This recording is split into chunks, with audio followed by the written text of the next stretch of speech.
तो कभी कभी चेलाओं की सेवा जो है आज गुरुजी को भारी पड़ जाती है, हैं? चेला तो भैंस का बाबा टाइप ही रहता है, वो ज्यादा बुद्धि नहीं, वो तो खाली ये देखता है कि ये क्या कर रही है पैरन में। गुरुजी के पैर जो कहाँ ते धोए वो शुरू करो जाने, एड़ी पहते के अंगूठा पहते। तो सब लोग जो है खाली देखा देखी लगे पड़े है, कुछ नहीं सिद्धांत, खाली देखा है? इसने ऐसा किया है तो इसने ऐसा किया, इसने ऐसा किया, इसने सबका देखी दाखा दाखा चालू पड़ गया का। तो देखी दाखा जो है वो 1.25 घंटे पहले गुरुजी ने कहा था कि जो चीजें हवा में होती हैं वो आधी अधूरी होती हैं, और देखा दाखी का जो पूजा पाठ होता है ये भी आधा अधूरा ही होता है।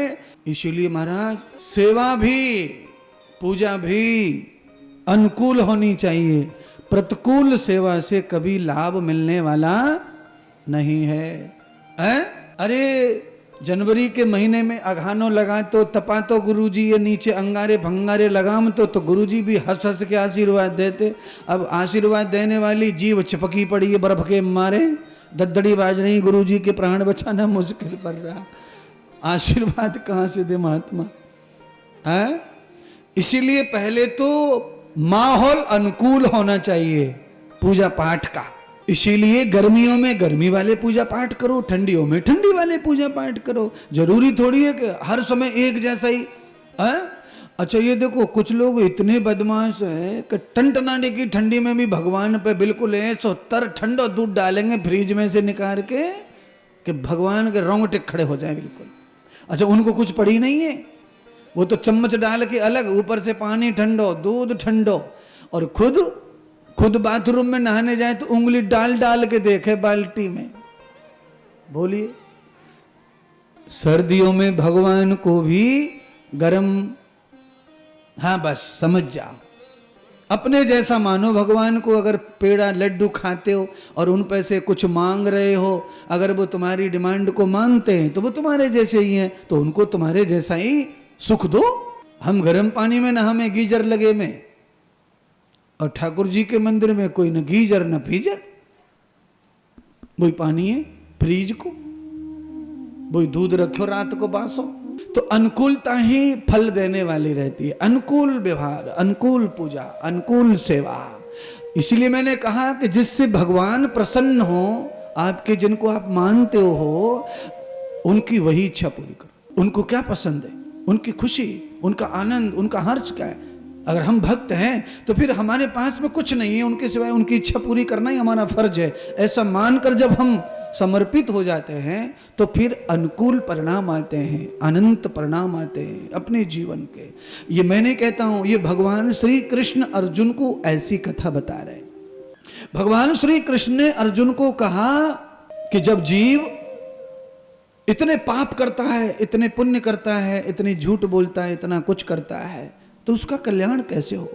तो भगवान कहते हैं चाहे उसने पाप किया, चाहे पुण्य किया, चाहे अच्छा किया या बुरा किया, पर जिस प्रकार से बच्चे के पैर में चोट लग जाए, खून बह रहा हो और पूरे शरीर में मधुमक्खियों ने काट लिया हो, रोते बिलखते भागते जैसे तैसे अपनी माँ की याद करके माँ की गोद में जाके गिरता है, जैसी उसकी माँ उसकी पीड़ा को देख करके उसकी गंदे फंदे सब किसी को नहीं देखती है और उसके सुख देने की योजना बनाती है, वैसे ही जीव अपने पापों सहित भी अगर वो सदगुरु भगवान के लिए समर्पित हो जाता है तो उसके सारे दुखों को सदगुरु स्वीकार कर लेते हैं और उसे सुखी कर देते। जरूरी ये नहीं है कि हम नहा के धो के गंगा जाएं, पाप धोएं, फिर पैर ना ना ना, आप जैसे वैसे पर समर्पण भाव से अब आ गए तो अब दूसरी दुनिया में नहीं जाएंगे, किसी दूसरे चरणों में नहीं जाएंगे। ये समर्पण आपके सारे पापों को माफी दिलवाता है भगवान से। ये चरण वो चरण वो चरण वो चरण, शिव चरण काली, अरे सब चरणों को ही छूते फिरेंगे तो तुम्हें कहां से आशीर्वाद मिलेगा, कहां से नहीं मिलेगा। तुम्हें ही खुद नहीं पता चलेगा कि आशीर्वाद किसका सफल हुआ किसका फेल हुआ। बताओ महाराज। ना ना ना ना ना ना, ज्यादा चरण चरण चरण चरण नहीं है, दिहतो चरणम प्रबद्धते युक्तम। अर्जुन ने केवल एक चरण को छुआ और उसी से उसके सारे पाप खत्म हो गए। पितामह को, दादाजी को मारा, गुरु को मारा, कुल गुरु को मारा, इतने भाइयों को मारा, फिर भी पाप नहीं लगा। क्यों नहीं लगा? क्योंकि कृष्ण ने पहले अर्जुन को समझा दिया था, तू इस तरह आना मेरे चरणों में। जैसे लहू लुहान बालक अपनी माँ की गोद में जाता है, उसे कुछ नहीं दिखता, बस तुझे दुनिया में कुछ नहीं दिखे मेरे चरणों के सिवाय, तो सारे तेरे पापों का खात्मा हो जाएगा, सारी बीमारियां। मैं नहीं देखूंगा कि तू खराब है कि अच्छा है? आदमी अपने मतलब पर अगर खड़ा है तो फिर गुरुजी भी पलक मारते हैं। बस तुम इतने चतुर हो तो गुरुजी भी कोई कम चतुर नहीं रहते, फिर भगवान भी कोई कम चतुर नहीं है। उनका तो नाम ही चतुर नारायण है। अच्छा है कि हमारा नाम नहीं है चतुर नारायण, उनका तो है।